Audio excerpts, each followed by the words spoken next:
नमस्ते सरस्वती देवे गौरवाणी प्रचारणे निर्विशेष शून्यवादी पाश्चात्य स्थाने वांछाकल्पद्रुवे कृपा सिंधु सपजना पावन वैष्णव नमो नमः। जय श्री कृष्ण चैतन्य प्रभु नित्यानंद श्री अद्वैत गदाधर शिवासादि गौर भक्तवृंद। हरे कृष्णा कृष्णा कृष्णा हरे हरे हरे राम राम राम हरे हरे हरे कृष्णा कृष्णा कृष्णा हरे हरे हरे राम राम राम हरे हरे हरे कृष्णा कृष्णा कृष्णा हरे हरे हरे राम राम राम हरे हरे हरे कृष्णा कृष्णा कृष्णा हरे हरे हरे राम राम राम हरे हरे हरे कृष्णा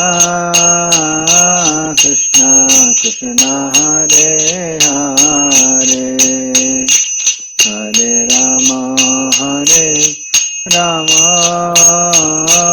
राम राम हरे हरे हरे कृष्णा कृष्णा हरे हरे हरे राम राम हरे हरे हरे कृष्णा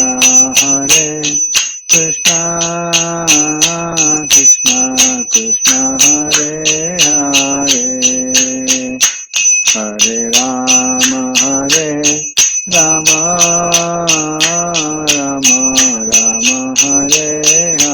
हरे हरे हरे कृष्णा कृष्णा हरे हरे हरे राम राम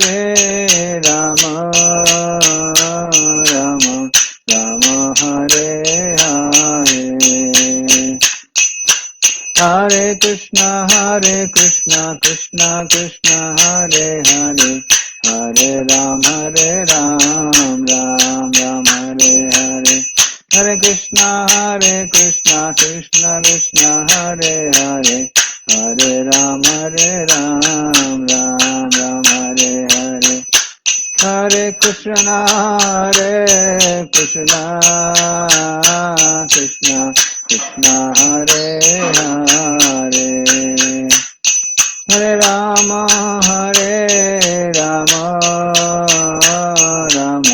राम हरे हरे हरे कृष्णा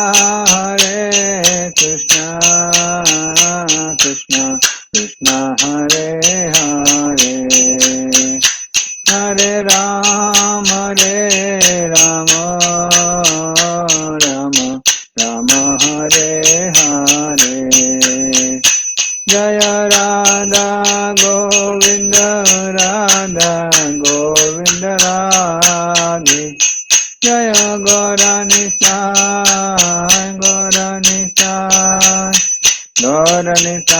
जय गौरनिताय जय जगन्नाथ बलदेवा जय सुभद्रा जय जय प्रभुपाद जय श्रील प्रभुपाद नित्य गौर हरि बोल हरि बोल, हरि बोल, नित्य गौर हरि बोल। हरिनाम संकीर्तन की जय, शिव गोपाल की जय। हरे कृष्ण।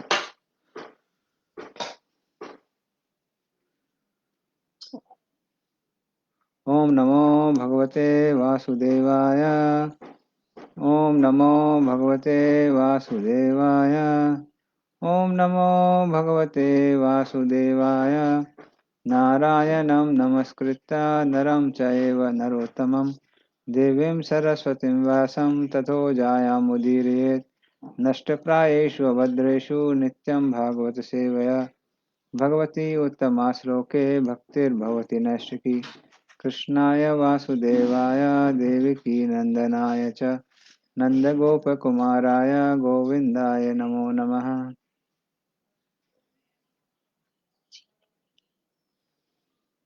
हरे कृष्ण। तो आज हम लोग प्रथम स्कंद के 19 नंबर अध्याय से हम लोग चर्चा करेंगे। इसके पहले हम लोग प्रार्थना करते हैं। ओम ज्ञानतिमिरन्धस्य ज्ञानाञ्जनशलाकया चक्षुरुन्मिलितं येन तस्मै श्रीगुरुवे नमः। श्रीचैतन्यमनोभीष्टं स्थापितं येन भूतले स्वयं रूप गदामह्यं ददाति सपदान्तिकं। वन्देऽहं श्रीगुरोः श्रीयुतापदकमलं श्रीगुरून् वैष्णवांश्च श्रीरूपं साग्रजातां सहगना रघुनाथं वितं तं सजीवं साद्वैतं सावधूतं परिजनासहितं कृष्णचैतन्यदेवं श्रीराधा कृष्णपादान् सगण ललिता श्रीविशाखान्वितांश्च नमः। ओं विष्णुपादाय कृष्णप्रेष्ठाय भूतले श्रीमते भक्तिवेदान्त स्वामिति नाम्ने नमस्ते सरस्वते देवे गौरवाणी प्रचारिणे निर्विशेष शून्यवादी पाश्चात्यदेशतान्ये वाञ्छाकल्पतरुभ्यश्च कृपा सिन्धुभ्येव च पतितानां पावनेभ्यो वैष्णवेभ्यो नमो नमः। नमो महावदन्नाय कृष्णप्रेमप्रदायते कृष्णाय कृष्णचैतन्य नाम्ने गौरतसे नमः। हे कृष्ण करुणा सिंधु दीनबंधु जगतपते गोपीश गोपिका कांत राधा कांत नमोस्तुते। तप्त कांचन गौरांगी श्रीराधे वृंदावनेश्वरी वृषभानुसुते देवी प्रणमामि हरिप्रिये। नीलाचल निवासाय नित्याय परमात्मने बलभद्र सुभद्राभ्यां जगन्नाथाय ते नमः। जय श्री कृष्ण चैतन्य प्रभु नित्यानंद श्री अद्वैत गदाधर शिवासादि गौर भक्तवृंद। हरे कृष्णा कृष्णा कृष्णा हरे हरे, हरे राम राम राम हरे हरे। हरे कृष्ण। तो आज गोपाष्टमी है। गोपाष्टमी की आप सबको हार्दिक शुभकामनाएं। तो हमारे गौशाला में बहुत सेलिब्रेशन हो रहा है आज।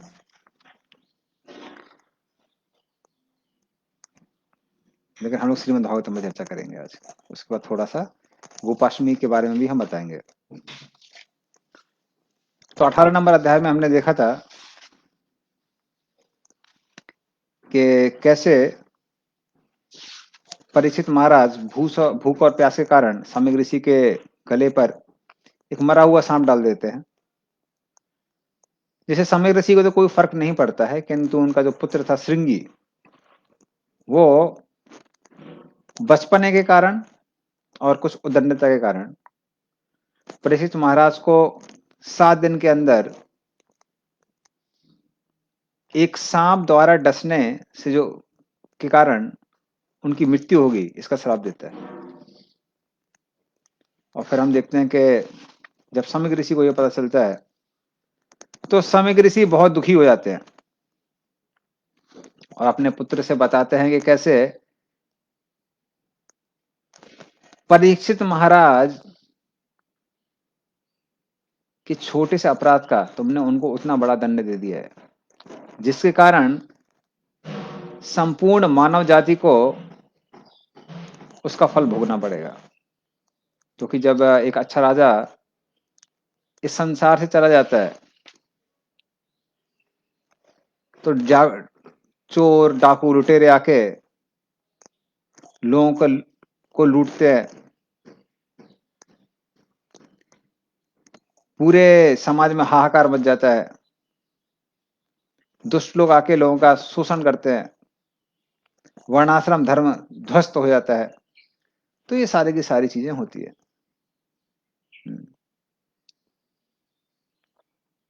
तो इसलिए वो सब बताते हैं कि ऐसा कैसे होता है। और फिर वो अपने पुत्र के लिए प्रार्थना करते हैं कि हे भगवान मेरे पुत्र को क्षमा कीजिए। और यहाँ परीक्षित महाराज के साथ क्या हो रहा था ये हम देखते हैं। तो वो तो हमने दृश्य देखा था सम्यक ऋषि के आश्रम का। अब जब परीक्षित महाराज बाहर वापस जाते हैं तब देखते हैं कि उनके मन में क्या चल रहा है। और उससे हम सीख सकते हैं कि भक्तों से भी कभी कभी गलती हो जाती है, तो उनका मनोभाव कैसा होना चाहिए वो हम परीक्षित महाराज से सीख सकते हैं। तो परीक्षित महाराज जब सम्यक ऋषि के आश्रम से लौटकर अपने महल में वापस जाते हैं तो मार्ग में ही उनको लगने लगता है कि शायद सम्यक ऋषि वाकई में समाधि में थे। हाँ, इसीलिए उनको क्या करना चाहिए, उनको इसका कुछ ना कुछ उपाय ढूंढना चाहिए। और जब अपने महल में बैठकर वो विश्राम कर ही रहे थे तो मन ही मन सोच रहे थे, वो ब्राह्मण तो पूर्ण रूप से निर्दोष था और जो कार्य मैंने किया वो बहुत ही जघन्य कार्य था, मुझे ऐसा नहीं करना चाहिए था। और क्योंकि एक ब्राह्मण के चरणों में मैंने ऐसा अपराध किया है तो जरूर ही कोई ना कोई आपदा आएगी। और फिर वो मन में सोचते हैं यदि आपदा आती है तो बहुत अच्छा होगा, क्योंकि उस आपदा के परिणाम स्वरूप मैं वापस किसी ब्राह्मण के चरणों में अपराध करने की उद्दंडता नहीं करूंगा। तो उस तरह से हम देख सकते हैं कि परीक्षित महाराज के अंदर परिणाम का भय नहीं था, उनके अंदर भय क्या था कि मेरा आचरण खराब नहीं होना चाहिए। इसलिए जो भगवान के शुद्ध भक्त होते हैं वो अपने धर्म के बारे में चिंता करते हैं, परिणाम के बारे में चिंता नहीं करते। आप कहीं भी चले जाइए तो एक साधारण व्यक्ति हमेशा यही रोना गाना करता रहता है कि महाराज देखिए हमारे हाथ देख के बताइए इतने दुख क्यों हैं जीवन में, हाँ क्यों लोग हमको इतना परेशान कर रहे हैं, धन की कमी है। तो लोग परिणाम के बारे में सोचते रहते हैं, लेकिन बहुत कम ही लोग हैं जो आकर पूछते हैं, शायद ही कोई हजारों करोड़ों में एक व्यक्ति। वो कहता है कि आप बताइए हम अपने आचरण को कैसे ठीक कर सकते हैं, हमारा धर्म क्या है ये हमको बताइए। तो ऐसा प्रश्न पूछने वाले लोग बहुत ही कम दिखाई देते हैं। पर परीक्षित महाराज क्या कहते हैं, क्योंकि मैंने खराब आचरण किया है इसलिए जो भी परिणाम होगा वो अच्छा ही होगा, क्योंकि उससे क्या होगा मेरा आचरण ठीक हो जाएगा और मैं वापस किसी ब्राह्मण के चरणों में अपराध करने की उद्दंडता नहीं करूंगा। तो इस तरह से वो जो परिणाम मिलने वाला था उसकी परीक्षित महाराज चिंता नहीं करते और फिर वो मन ही मन सोचते हैं और भगवान से प्रार्थना करते हैं कि हे भगवान उस ब्राह्मण के कुल के जो लोग हैं भले ही वो आहत हुए होंगे, तो आहत होने के कारण उनके मन में जो भी क्रोध उत्पन्न हुआ है उससे मेरा राज, मेरी शक्ति, मेरा धन ये छीण हो जाने दीजिए। क्यों? क्योंकि मैं बहुत पापी हूं। और उसके छीण होने से क्या होगा, मुझे एक शिक्षा प्राप्त होगी कि कभी भी ब्राह्मण, देवता और गाय इनके चरणों में कभी कोई अपराध नहीं करना चाहिए। तो हम देख सकते हैं कि ब्राह्मण, देवता और गाय बहुत महत्वपूर्ण है। इसलिए कृष्ण को गौ ब्राह्मण हिताय च कहा जाता है। नमो ब्राह्मण देवाय गौ ब्राह्मण हिताय च। कृष्ण गौ, गाय और ब्राह्मण का हित चाहते हैं। और ब्राह्मण के हित में ही देवताओं का हित है, क्योंकि सारे देवता गाय के शरीर में वास करते हैं। इसलिए गोपाष्टमी में बहुत सारे लोग आज आ रहे हैं गाय की पूजा करने के लिए। क्यों? क्योंकि अगर वो गाय की पूजा करते हैं तो उस तरह से सारे देवताओं की पूजा एक साथ हो जाती है। तो गाय हमको दूध देती है, जिससे व्यक्ति के अंदर आध्यात्मिक विषयों को समझने की बुद्धि जागृत होती है। तो यदि कोई गाय का दूध नहीं पी रहा है तो आध्यात्मिक विषयों को नहीं समझ सकता है। गाय का दूध पीने से सत्वगुण का विकास होता है और उस सत्वगुण के द्वारा हम आध्यात्मिक विषयों को समझ सकते हैं। और ब्राह्मण हमको आध्यात्मिक मार्ग का दर्शन कराते हैं, इसलिए दोनों के दोनों बहुत महत्वपूर्ण है। हालांकि ब्राह्मण मात्र जन्म से नहीं होना चाहिए, कर्म से भी ब्राह्मण होना चाहिए। हाँ, तो जन्म से काम नहीं होता है। जो गुण और कर्म से ब्राह्मण है उसको ब्राह्मण कहा जाता है। अगर कोई पापाचार में लिप्त है, ऐसे व्यक्ति को ब्राह्मण नहीं कह सकते। तो इस तरह से वो मन ही मन सोचते हैं और इस तरह से पश्चाताप की अग्नि में जलते हुए उनको ये समाचार मिलता है कि ब्राह्मण का जो पुत्र है उसने आपको 7 दिन के अंदर मृत्यु प्राप्त होने का श्राप दिया है। और महाराज परीक्षित की प्रतिक्रिया क्या होती है? परीक्षित महाराज उसको बुरी खबर नहीं समझते, उसको अच्छी खबर समझते हैं। क्योंकि वो सोचते हैं कम से कम सारा परिणाम मुझे मिलने वाला है, कि मेरा राज्य को तो परिणाम नहीं मिलने वाला है। वरना ये निर्दोष जितने भी प्रजा के लोग हैं, इनको ब्राह्मण के क्रोध का सामना करना पड़ता है। लेकिन अभी पूरा परिणाम उनको स्वयं मिल रहा है, तो इसलिए बहुत खुश थे।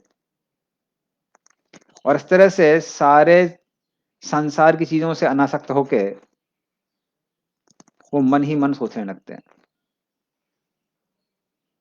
वो सोचते हैं अभी जीवन के लक्ष्य की ओर पूर्ण रूप से ध्यान करने का समय आ गया है।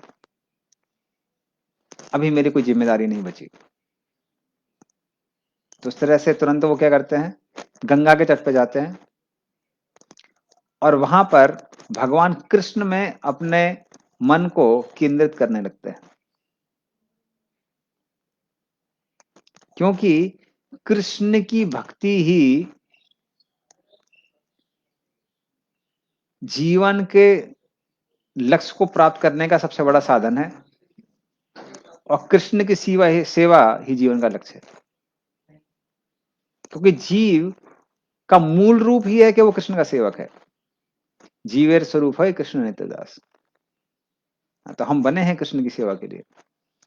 लेकिन जब हम इंद्रियों की सेवा करते हैं तो खुश नहीं रह पाते हैं। ये हमारी दिक्कत है। क्योंकि इंद्रियां कभी संतुष्ट नहीं हो सकती हैं। इतने जन्मों से हम इंद्रियों की सेवा कर रहे हैं, आज तक इंद्रियां संतुष्ट नहीं हुई हैं, तो आगे क्या संतुष्ट होंगी? तो इसलिए जो भगवान आराम से संतुष्ट हो जाते हैं, मात्र एक तुलसी पत्ता देके संतुष्ट हो जाते हैं, मात्र थोड़ा सा जल दिया जाए उसे संतुष्ट हो जाते हैं, उनको संतुष्ट करना आसान है। इसलिए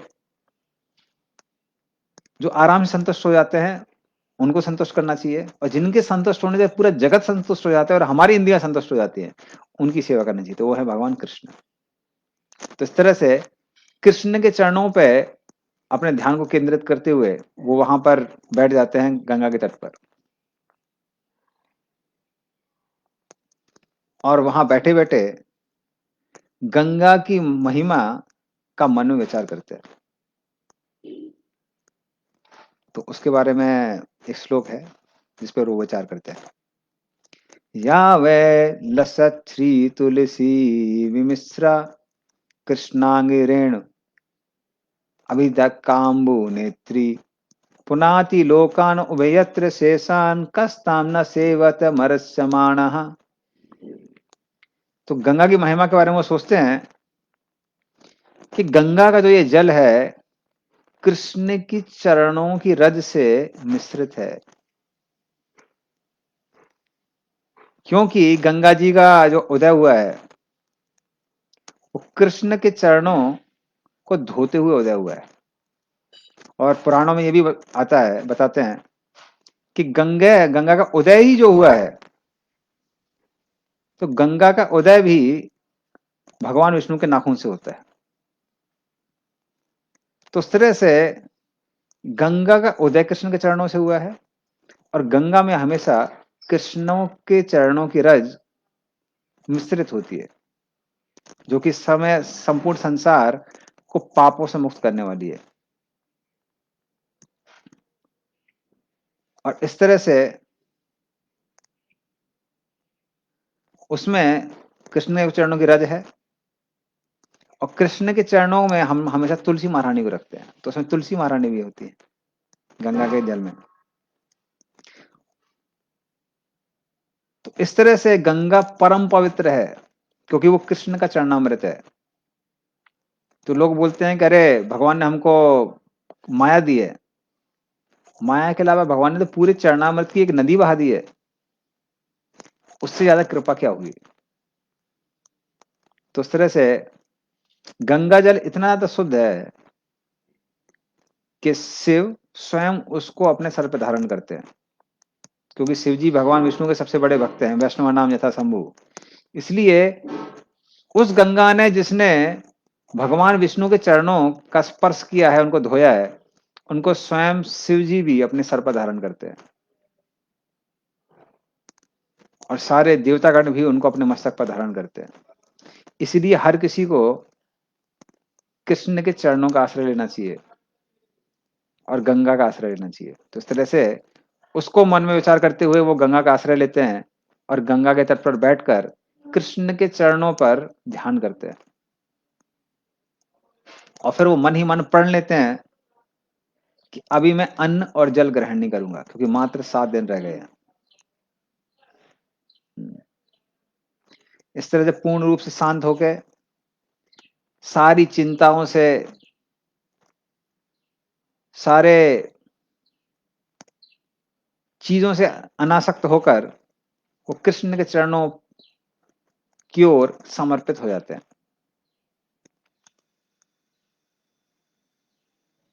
तो इस तरह से महाराज परीक्षित वो अपनी मृत्यु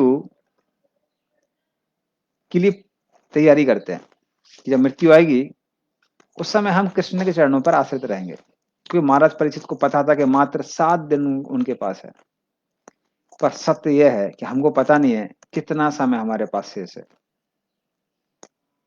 तो इसलिए हम सोच सकते हैं कि हमको कृष्ण के चरणों का आश्रय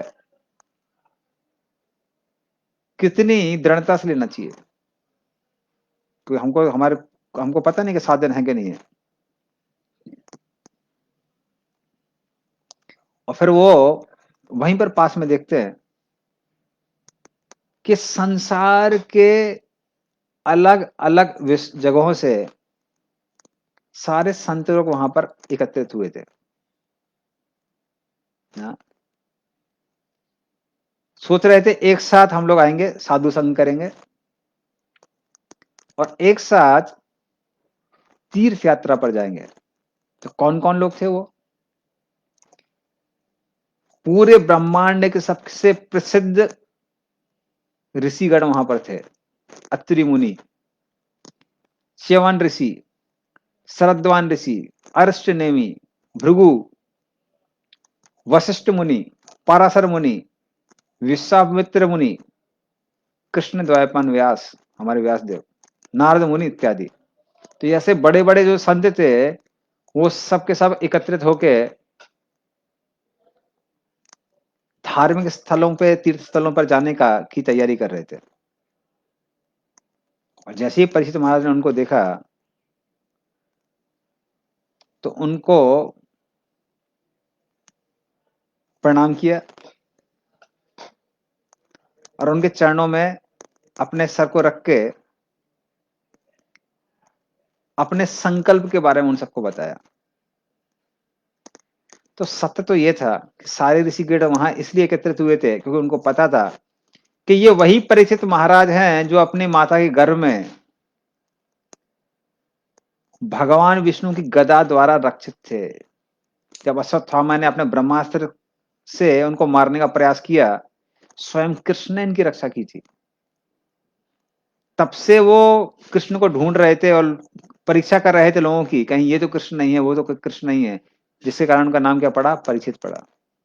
तो अब जब मृत्यु के समय आ गया है, तो जरूर ही इसके पीछे कृष्ण की कोई तो लीला रही होगी। तब रक्षा की थी, अब रक्षा क्यों नहीं करेंगे? इसका मतलब कुछ ना कुछ है इसके पीछे। तो उनको मालूम था कुछ तो अद्भुत चीजें होने वाली है, इसलिए सारे के सारे संत पूरे ब्रह्मांड से उस तरफ इकट्ठे हुए थे, ये बहाना बनाते हुए कि एक साथ बैठ के कहा जाएंगे, तीर्थ यात्रा के लिए जाएंगे। परीक्षित महाराज उन सबको उनका स्वागत करते हैं, और स्वागत करने के बाद में उन सब से विचार विमर्श करते हैं, और विचार विमर्श करते हुए उनको सुंदर सुंदर श्लोकों से उनकी वंदना करते हैं। तो वो कुछ श्लोक हम लोग आज पढ़ेंगे। अहो वयम धन्यतमा नृपाणाम महत्तमानुग्रहणीय शीला राज्ञां कुलम ब्राह्मण पाद शौचात् दूरात् विसृष्टम बत गर्र कर्म। अहो वयम धन्यतमा नृपाणाम। तो हमारे जैसे जो राजा हैं वो धन्य हो गए हैं। किसके कारण? आप जैसे ऋषियों के आगमन के कारण। तो आज मेरा जीवन धन्य हो गया। महत्तम अनुग्रह शील, क्योंकि आपके जैसे जो महात्मा लोग हैं उनकी कृपा प्राप्त करने का मौका आज मुझे मिला है। राज्ञाम कुलम ब्राह्मण पाद सौजराज। हाँ, तो साधारणता जो बड़े बड़े संत होते हैं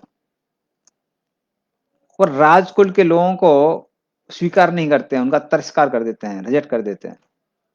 दूरा विशिष्टम बत गर्र कर्मा, और उनसे दूर रहते हैं। क्यों दूर रहते हैं? क्योंकि जो लोग राजकुल के होते हैं वो हमेशा भोगों में लिप्त होते हैं, वो सांसारिक होते हैं। इसलिए जो बड़े बड़े साधु सन्यासी होते हैं वो राजकुल के लोगों से हमेशा दूर रहते हैं। तो उनको मालूम है कि ये सांसारिक लोग हैं, इनके साथ में रहेंगे तो हमारे मन में भी सांसारिक वासनाएं जाग जाएंगी। तो उसी डर से वो लोग हमेशा कैसे रहते हैं, दूर रहते हैं। जैसे हमने देखा है कि उड़ीसा के जो राजा थे महाराज प्रताप रुद्र, उन्होंने भत्सर प्रयास किए चैतन्य महापुरुष से मिलने के। तो अनेक प्रयास किए, अनेक बार उन्होंने प्रयास किया। बड़ी मुश्किल में जब वो एक साधारण व्यक्ति का भेष बना के जाते हैं, तब चैतन्य महाप्रभु उनको कृपा देते हैं, उनको पास में आने देते हैं। क्योंकि जो साधु पुरुष होते हैं, सन्यासी होते हैं, वो राजकुल के लोगों के आसपास नहीं आते। लेकिन परीक्षित महाराज कहते हैं आज बड़े भाग की बात है कि हमको आप सबके कृपा का भागी होने का मौका मिला है। तो इस तरह से परीक्षित महाराज बहुत प्रसन्न हो जाते हैं।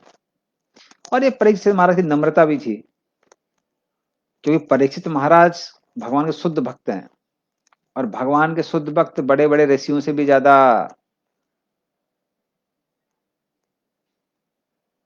शुद्ध होते हैं और भक्ति में अग्रणी होते हैं। तो ये परीक्षित महाराज की नम्रता का प्रतीक है जो ये श्लोक वो बोल रहे हैं।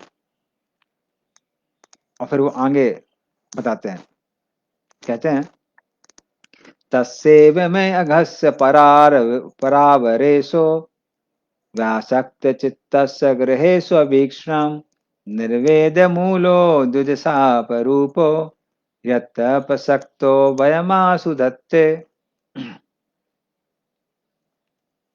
और फिर वो जो ब्राह्मण का श्राप उनको प्राप्त हुआ उसकी वो प्रशंसा करते हैं।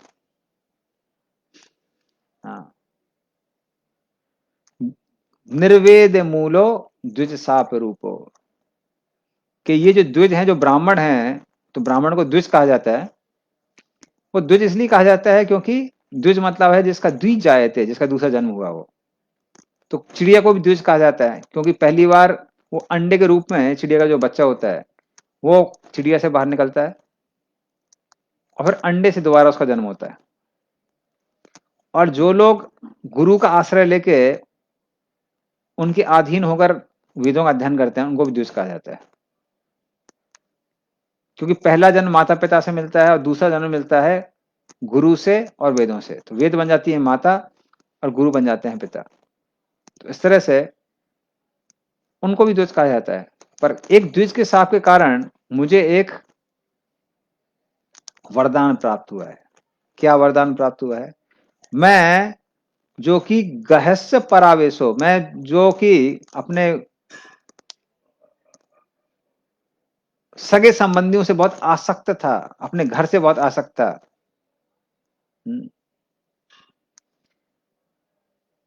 तो ऐसे व्यक्ति के लिए ये जो ब्राह्मणों का श्राप है वो एक भय के रूप में आया है, और वो भय बहुत अच्छा है। उस भय के कारण क्या हुआ है, मैं पूरे संसार से अनासक्त हो गया हूं। तो अब मेरे अंदर कोई आसक्ति नहीं रही। हाँ। और अब मैं क्या करना चाहता हूँ वो अगले श्लोक में बताते हैं कि अभी आसक्ति तो खत्म हो गई है, वो तो नेगेटिव खत्म हो गया, अभी पॉजिटिव क्या है। तो पॉजिटिव के बारे में बताते हैं। तमोपयातम पतियन्तु विप्रा गंगा च देवी धृतचित्तमीशे द्विजोपसृष्टा कुहकस्तक्षको वा दशत्तलं गायत विष्णुगाथा। तो इस तरह से वो कृष्ण कथा को सुनने की अपनी उत्सुकता का वर्णन करते हैं। दशत्तलम गायत विष्णु गाथा। तो वो क्या कहते हैं, तमोप याताम प्रतियंतु विप्रा गंगा च देवी धृतचित्तम इसे। तो आप जैसे जो बड़े बड़े संत हैं, जो गंगा देवी हैं, वो मेरी शरणागति को स्वीकार कीजिए। आप दोनों लोग तो गंगा के चरण कमलों पर अपने आप को समर्पित करता हूं, और आप सबके चरण कमलों पर अपने आप को समर्पित करता हूं। कृपया मेरे समर्पण को ग्रहण कीजिए। इस तरह से वो आग्रह करते हैं। और जहां तक मृत्यु की बात है, द्विजोप सृष्टा कुहका तक्षको वा। तो उस द्विज के श्राप के कारण, वो द्विज का जो श्राप है वो तक्षक नामक सर्प के रूप में मेरे पास आने वाला है। उसको मुझे काट लेने दीजिए, कोई बात नहीं है। मैं सिर्फ जीवन में एक ही इच्छा करता हूं, और आपके चरणों कमलों का आश्रय लेकर आपसे आग्रह करता हूं कि कृपया उस इच्छा को पूर्ण करने का हमको आशीर्वाद दीजिए। और वो इच्छा क्या है? दशत्तलम गायत विष्णु गाथा। कि आप क्या करिए, आप सबके सब भगवान विष्णु के नाम रूप गुण लीला का व्याख्यान कीजिए, जिसको सुन के मैं कैसे हो सकूं, पूर्ण रूप से शुद्ध हो सकूं। तो इस तरह से वो क्या करते हैं, उनके चरण कमलों पर आग्रह करते हैं। और फिर वो आगे बोलते हैं, आगे एक और प्रार्थना करते हैं। पुनश्च भूयाद भगवती अनंते रति प्रसंगश्चतासरेषु महत्सु याम याम उपयामि सृष्टिम मैत्रियस्तु सर्वत्र निर्नमो द्विजेभ्य। तो हे द्विज, हे ब्राह्मणों, मुझे 3 वरदान दीजिए कि पुनश्च भूयाद भगवती अनंते। यदि मुझे पुनः इस दुनिया में आना पड़े मृत्यु के पश्चात, यदि पुनर्जन्म भी लेना पड़े, तो 3 चीजें मुझे प्राप्त हों। क्या? भगवती अनंते रति। तो भगवान कृष्ण के चरणों में के प्रति मेरी आसक्ति हमेशा बनी रहे, तो वो आसक्ति कभी खत्म ना हो। दूसरा, प्रसंगस्थ तदाश्रयसु। और जिन्होंने उनके चरणों का आश्रय लिया है, उनके जो भक्त हैं, उनका संग हमेशा मुझे प्राप्त होता रहे। ये दूसरा वरदान। और तीसरा, महत्सु याम्याम उपयामि सृष्टम मैत्री अस्तु सर्वत्र नमो तुझे प्या। और हमेशा सभी लोगों से मेरी मित्रता बनी रहे। तो जैसे मैंने एक ब्राह्मण का अपमान किया है, अगली बार से कुछ ऐसा ना हो। हमेशा सारे जीवों से मेरा मैत्री भाव रहे, किसी के साथ शत्रुता ना हो। तो ये मैं ये 3 वरदान मांगता हूं। क्या? पहला, कृष्ण से आसक्ति। दूसरा, भक्तों का संग। और तीसरा, सारे जीवों के प्रति मैत्री भाव। तो ये तीनों के तीनों मुझे हमेशा प्राप्त होते रहे। तो इस तरह से सारे ऋषियों के चरण कमलों पर अपनी प्रार्थना रख के परीक्षित महाराज वहीं पर जो कुछ घास का आसन रखा हुआ था उस पर बैठ जाते हैं और मृत्यु तक अन्न जल ना ग्रहण करने की प्रतिज्ञा लेते हैं। और जब उनकी प्रतिज्ञा को देवतागण भी देखते हैं, ऊपर से पुष्प वृष्टि करते हैं और सारे के सारे संत लोग बोलते हैं बहुत अच्छा निर्णय लिया है, बहुत अच्छा निर्णय लिया है। तो इस तरह से वो भी उसकी प्रशंसा करते हैं और वो खुश थे, क्योंकि वो सारे जगत का कल्याण चाहते हैं और उनको पता था कि जब ये कृष्ण कथा सुनना चाहते हैं तो जरूर ही कोई ना कोई अच्छा कृष्णवाचक यहाँ पे आने वाला है और हमको भी कृष्ण कथा सुनने का मौका मिलेगा। तो इस तरह से बहुत खुश हो जाते हैं सारे संत लोग। और सारे संत लोग महाराज परीक्षित की अप्रशंसा करते हैं। तो वो कहते हैं कि ये बड़े आश्चर्य की बात नहीं है कि सारे संसार का सम्राट होने के बाद भी आपने इस राज्य का बड़े आराम से परित्याग कर दिया। क्यों? क्योंकि जिसको कृष्ण का नित्य संग करने का मौका मिला है, उसके लिए राज्य क्या है? ऐसे व्यक्ति के लिए राज्य एक घास फूस की तरह है। और फिर सारे संत लोग भी एक प्रतिज्ञा लेते हैं। क्या प्रतिज्ञा लेते हैं? कि जब तक महाराज परीक्षित वापस भगवत धाम नहीं पहुंच जाएंगे, हम यहीं उनके साथ बैठे रहेंगे। तो इस तरह से वो भी प्रतिज्ञा लेते हैं। तो इस तरह से परीक्षित महाराज जब उन ऋषियों की वाणी को सुनते हैं, तो ऋषियों की वाणी वो अपने आप में बहुत उसके गुण हैं। उन गुणों की यहाँ पे व्याख्या की गई है और उससे हम समझ सकते हैं कि हमको भी कैसी वाणी बोलनी चाहिए। तो ऋषियों की वाणियों के कुछ गुण थे। पहला गुण क्या था? उनकी गाड़ी जो वाणी थी वो भेदभाव से पूर्ण रूप से मुक्त थी। तो पहला, उसके अंदर भेदभाव नहीं था। दूसरा, वो वाणी अमृत की तरह लोगों के कान में जा रही थी। ये दूसरा है। और तीसरा क्या है? वो जो भी बोल रहे थे उसके अंदर कुछ गंभीर अर्थ था। मतलब ऐसा नहीं है कि बकवास कुछ भी बोल रहे हैं। वो क्या थी? वो लोगों के भले के लिए थी, सत्य थी और उसका कुछ गंभीर अर्थ था। तो इस तरह ये 3 चीजें उन ऋषियों की वाणी के अंदर थी। और फिर महाराज परीक्षित उनसे प्रश्न करने लगते हैं।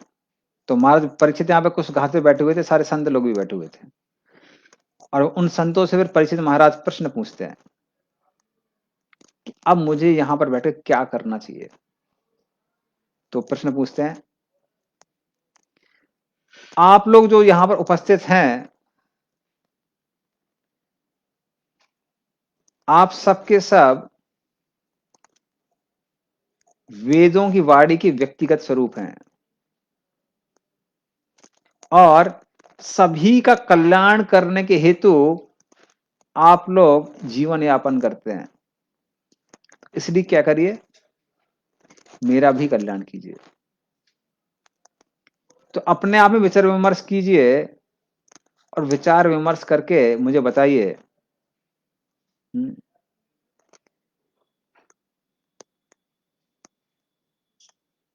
कि एक व्यक्ति का क्या कर्तव्य होता है। कौन सा व्यक्ति? पहला, साधारण व्यक्ति का हर समय क्या कर्तव्य होता है? जब भी अपना जीवन यापन कर रहा है, कार्य कर रहा है, तो उसका क्या कर्तव्य होता है? और दूसरा खासकर बताइए, जो व्यक्ति जल्द ही मरने वाला है, उसका क्या कार्य होता है? तो कौन से दो प्रश्न? पहला प्रश्न, एक साधारण व्यक्ति का हर समय क्या कार्य होना चाहिए, क्या कर्तव्य होना चाहिए, और जो व्यक्ति मरने वाला है, जो इसके लिए मृत्यु निकट है, उसका क्या कर्तव्य होना चाहिए। तो ये दो प्रश्न पूछते हैं परीक्षित महाराज। और जब वो ऐसा प्रश्न पूछ ही रहे थे, तो उस समय वहां पर एक अद्भुत व्यक्ति आता है जिसका नाम था सुखदेव गोस्वामी। तो विचरण करते करते सुखदेव गोस्वामी वहां पर आते हैं, जबकि उनको कोई भी संकेत नहीं था यहाँ पर कोई साधुओं का आश्रम है। और वो छोटे छोटे बच्चों से घिरे हुए अपनी आत्मा में रमण करते हुए वहां पर उपस्थित हुए।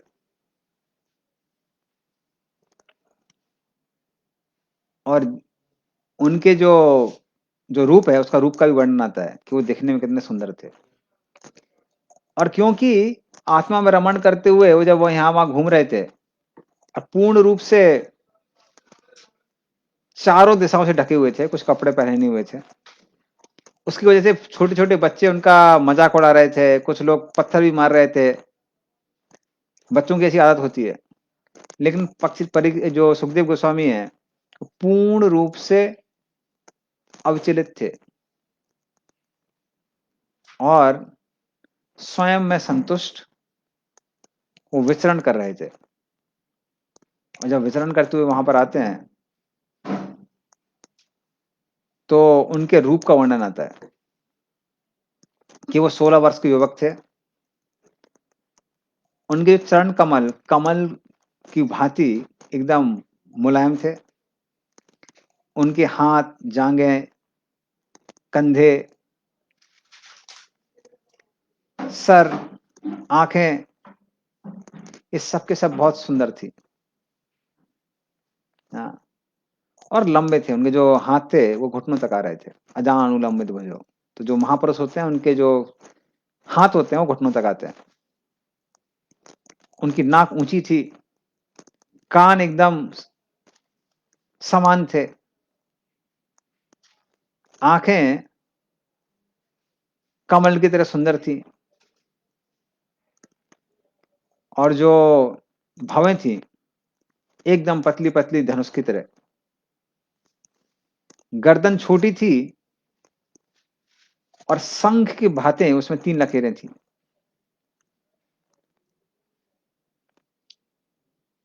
चौड़ा सीना, गहरी नाभि, और जो उनका पेट था वो केले के पत्ते के समान था। जैसे केले के पत्ते में कुछ मार्क बने होते हैं, वैसे उनका केले के पत्ते जैसा पेट था। हम्म।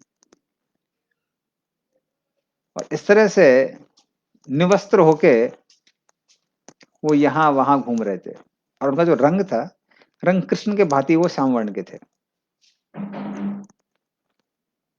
और जो जब वो यहाँ वहां घूमा करते थे,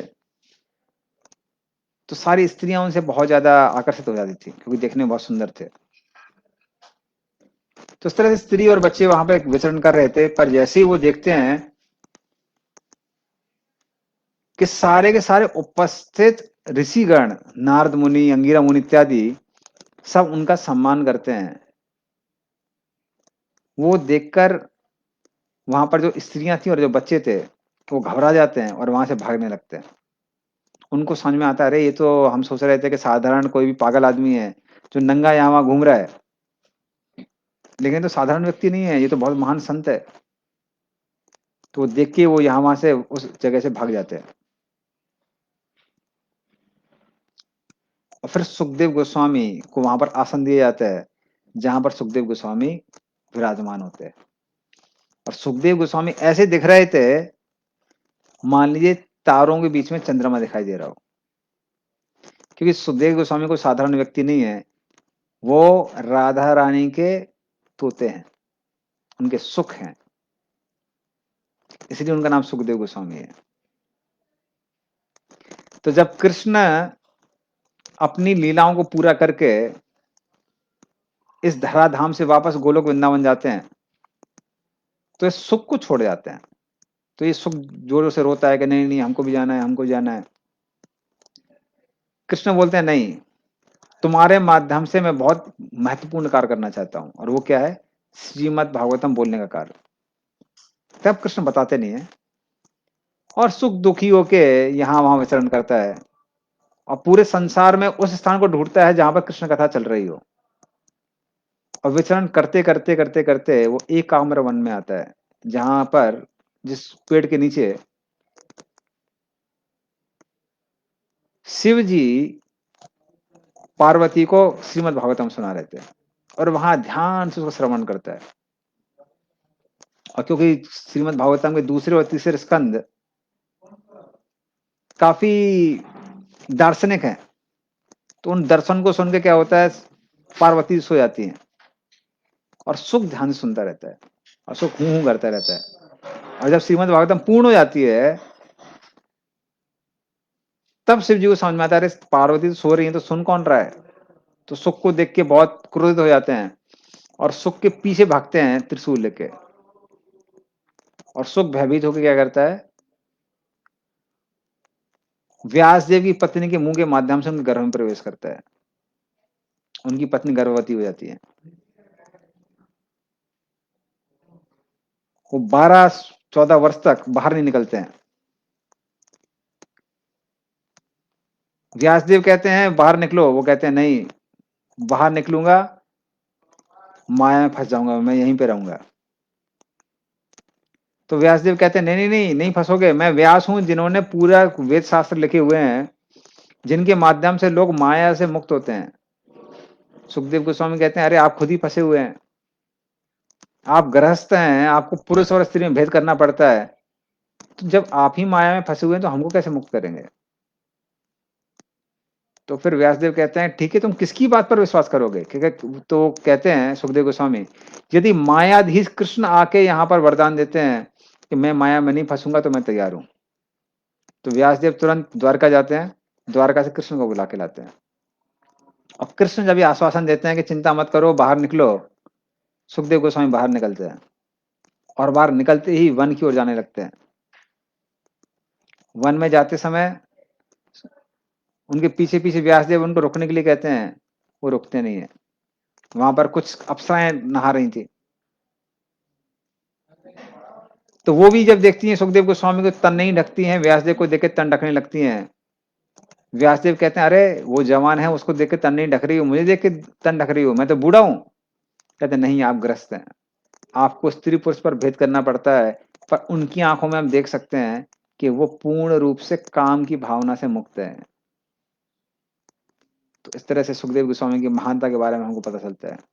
और फिर व्यासदेव अपने शिष्यों को भेज के, जो कि एक लकड़हारे का भेष बना के जाते हैं, वो श्रीमद् भागवतम के 2 श्लोक बोलते हैं, और उन 2 श्लोकों को सुन के सुखदेव गोस्वामी भागवतम की ओर बहुत आकर्षित हो जाते हैं, और पूछते हैं ये भागवतम कहाँ से सुनी है? तो सुखदेव गोस्वामी को पता चलता है कि वो व्यासदेव के शिष्य हैं, इसलिए वो घर वापस आते हैं और अपने पिता से पूरी श्रीमद् भागवतम सुनते हैं, और भागवतम सुन के फिर बाहर निकलने लगते हैं। और फिर व्यासदेव कहते हैं रुक जाओ रुक जाओ। तो सुखदेव गोस्वामी का एक और रूप का विस्तार होता है, जो कि ग्रस्त बन के उनके घर में रहते हैं। और जो दूसरा रूप है, जो उनके असली रूप है, उसके साथ में वो यहाँ पर आते हैं, इस स्थान पर आते हैं।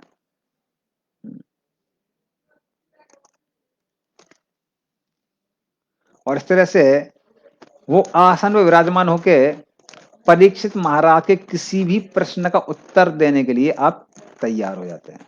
तो अभी जो हमारी भागवत कथा की जो असेंबली थी, पूरी सेट हो जाती है। और फिर महाराज परीक्षित सुखदेव गोस्वामी को बहुत सारे प्रश्न पूछते हैं। तो पहला वो प्रश्न पूछते हैं, अहो अद्य वयम ब्रह्मन् सत्सेव्या छत्र बंधवः सप्यातिथि रूपेण बहुद्भिः तीर्थता का कृता। वो कहते हैं कि आपकी कृपा और उपस्थिति के कारण ही हम सब अब शुद्ध हो गए हैं और ये जो स्थान है ये एक तीर्थ स्थल बन गया है। तो मेरे जैसे जो राजकुल के लोग हैं उनके पास साधु संत आते नहीं हैं, लेकिन आज मुझे आपके जैसे भक्त की सेवा करने का मौका मिल रहा है। तो ये सब आपकी कृपा के कारण ही है। तो इस तरह से सुखदेव गोस्वामी की जो उनके ऊपर कृपा थी उसकी वो प्रशंसा करते हैं। और फिर वो कहते हैं, ये साम संस्मरणात् पुंसाम सद्दो शुद्धंति वैग्रह किम पुनर्दर्शन स्पर्श पाद शौचासनादि भी। तो कहते हैं ये साम संस्मरणात् पुंसाम, तो जिनका मात्र स्मरण करने से सद्या शुद्धंति वैग्रह, तो जिनका मात्र स्मरण करने से गृहस्थ लोगों का पूरा घर शुद्ध हो जाता है, ऐसे सुखदेव गोस्वामी आज मेरे सामने बैठे हुए हैं। क्योंकि अब तो मेरे भाग्य का कहना ही क्या है। क्यों? किम पुनर्दर्शन, मुझे आपका दर्शन करने का मौका मिल रहा है, मात्र स्मरण नहीं दर्शन करने का मौका मिल रहा है। स्पर्श, आपके चरणों का स्पर्श करने का मुझे मौका मिल रहा है। पाद शौच आसन आदि भी, आपके चरणों को धोने का मौका मुझे मिल रहा है और आपको आसन इत्यादि देने का मौका मुझे मिल रहा है, तो आपकी सेवा करने का मौका मिल रहा है। तो मेरा भाग्य का कहना ही क्या है, मेरे भाग्य पूर्ण रूप से क्या हो गया है, उजागर हो गया है, भाग्य उदय हो गया अभी। तो ये असली भाग्य होता है जब हमको किसी वरिष्ठ वैष्णव की सेवा करने का मौका मिलता है। तो जिस तरह से कोई नास्तिक व्यक्ति भगवान के सामने नहीं रह सकता है, उसी तरह से आपके समक्ष रह के किसी के पाप कैसे उसके साथ रह सकते हैं।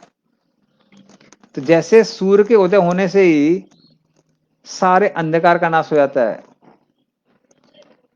उसी तरह से आपके समक्ष आते ही व्यक्ति के सारे पापों का नाश हो जाता है।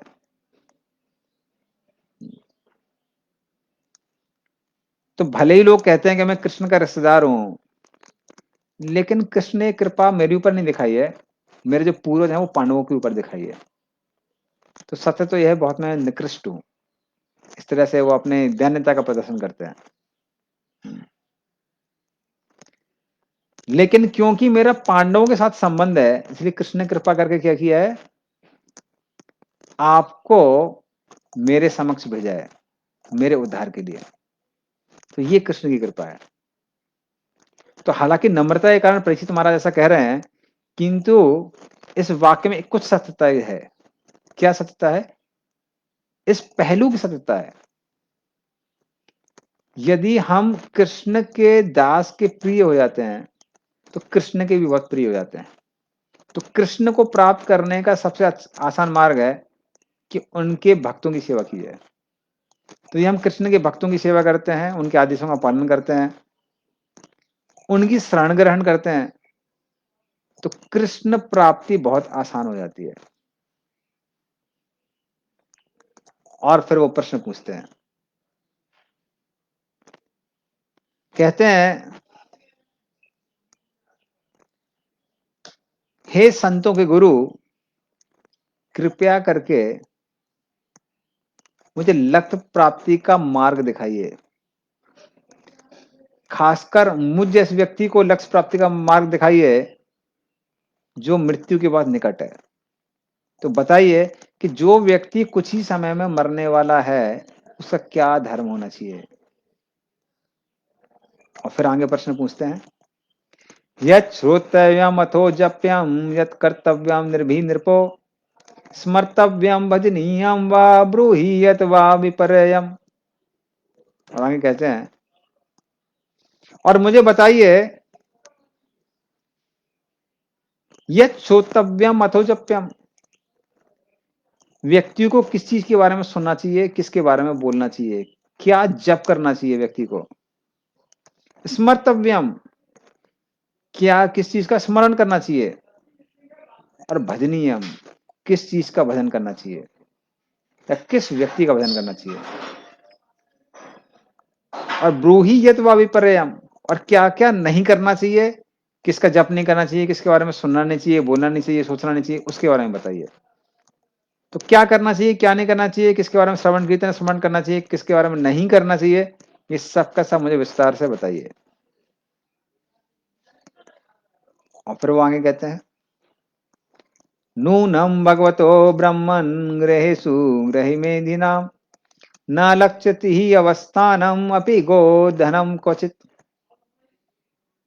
और मेरा ये बहुत सौभाग्य है कि मुझे आपसे सुनने का मौका मिल रहा है, क्योंकि आपके जैसे महान संत गृहस्थों के घर में तब तक रहते हैं जब तक उनका गोदोहन हो रहा है, गाय का। तो गृहस्थों के घर में जाते हैं, शरीर को मेंटेन करने के लिए मात्र सुखदेव गोस्वामी दूध पिया करते थे। और जब तक गाय का दूध निकाला जाता है, तो कुछ लोग बोलते हैं 48 मिनट, तो वो पता नहीं कितनी पुष्टि है। तो जो स्टैंडर्ड है, कहते हैं कि 48 मिनट तक गोदोहन किया जा सकता है। तो ये जो 48 मिनट का समय है, उस समय तक आप उनके घर में रहते हैं और फिर अपने अलग गंतव्य स्थान की ओर चले जाते हैं।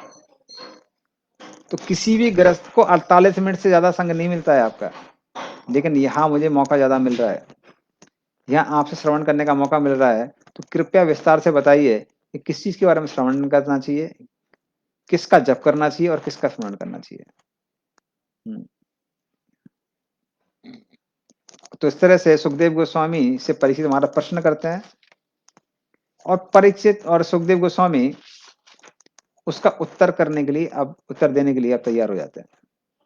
हाँ। तो इस तरह से प्रथम स्कंद यहाँ पर समाप्त होता है, और दूसरे स्कंद में सुखदेव गोस्वामी का उत्तर हम लोग अगले कथा में सुनेंगे, अगले हफ्ते सुनेंगे। तब तक हम 2-3 मिनट थोड़ा सा गोपाष्टमी के बारे में बताते हैं कि ये जो गोपाष्टमी का उत्सव है,